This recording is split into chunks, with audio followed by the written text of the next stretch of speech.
శ్రీ గణేశాయ నమః. శ్రీ విశ్వావసునామ సంవత్సరము, ఉత్తరాయణము, శిశిర ఋతువు, పాల్గొన మాసము, శుక్లపక్షం. తేదీ ఫిబ్రవరి 18, 2026 సంవత్సరం. వారము బుధవారం.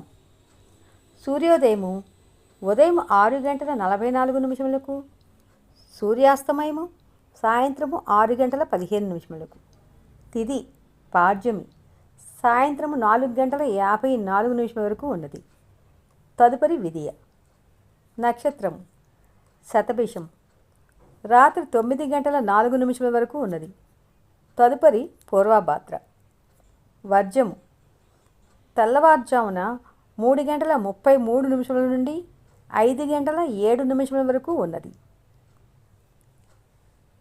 ఈరోజు అధిపతి అగ్ని. ఈరోజు ఏ శుభకార్యాలకు మంచిది కాదు. శుభం.